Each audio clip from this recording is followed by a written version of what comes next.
Ilang linggo na lang naman ang natitira bago matapos ang regular season at sa parte ng Phoenix Suns kahit man matagal na silang nakapako sa 7th seed sa standings ng Western Conference, may pagkakataon pa rin naman silang makaangat sa West at umabot pa sa 6th seed. Alam naman nga ninyo, napakahalaga para sa Phoenix Suns na makuha ito upang maiwasan ang play-in tournament at magkaroon agad ng pwesto sa playoffs.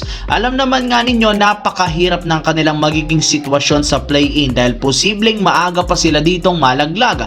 Ang problema, kahit merong malaking oportunidad ang Phoenix Suns na makaangat sa West, hindi para naman nila ito sinasamantala matapos silang matalo sa kanilang game laban sa Denver Nuggets.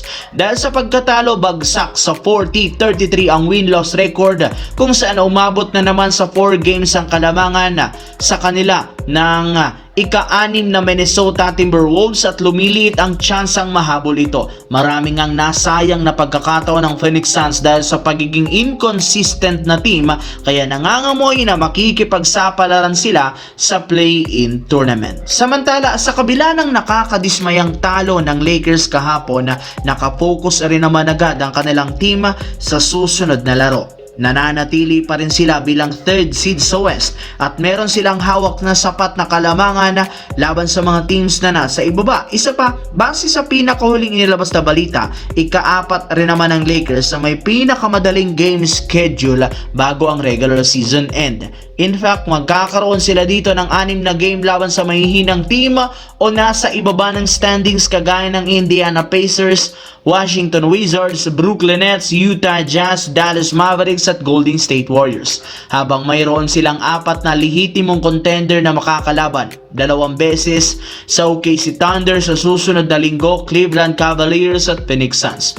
Puro mahihinang team ang kanilang makakalaban sa susunod na 3 game, kaya pagkakataon nito para makakuha sila ng mas malaking kalamangan sa Houston, Denver at Minnesota at ma-secured ang 3rd seed. Sa kabilang banda, bukas na ang rematch ng Boston Celtics at Oklahoma City Thunder, and this time gaganapin naman sa home court ng Boston ang magiging pangalawang bakbakan.